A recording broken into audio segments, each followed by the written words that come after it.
జనగామ పురపాలికలో రాజకీయాలు ఉత్కంఠ రేకెత్తిస్తున్నాయి. పురపేటం ఎవరికి దక్కుతుందోనన్న ఆసక్తి సర్వత్రా నెలకొంది.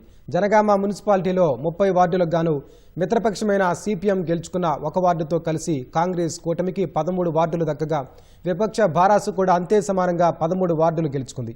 Bhuvanagiri MP Chamala Kiran Kumar Reddy, sitting MLA పల్ల రాజేశ్వరరెడ్డి ఎక్స్ అఫీషియో సభ్యులుగా ఓటు నమోదు చేసుకోవడంతో ఇరు పార్టీలు మళ్లీ చెరో 14 ఓట్లతో సమంగా ఉన్నాయి. దీంతో జనగామ చైర్మన్ పీఠం కైవసం చేసుకోవడంలో స్వతంత్రులే కీలకంగా మారారు.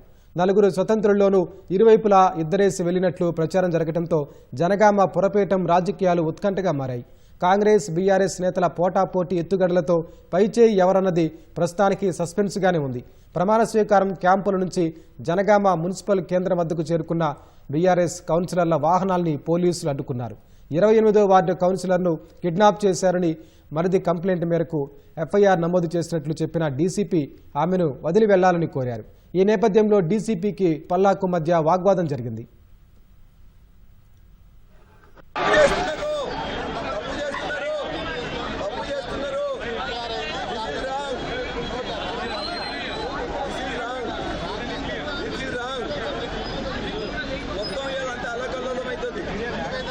చూస్తాం మేము కూడా అది కూడా నన్ను మోనియా కూడా మీరే చేస్తున్నారు.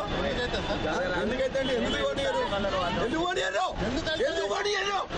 ఎందుకు ఏం భయపెట్టిస్తున్నాను?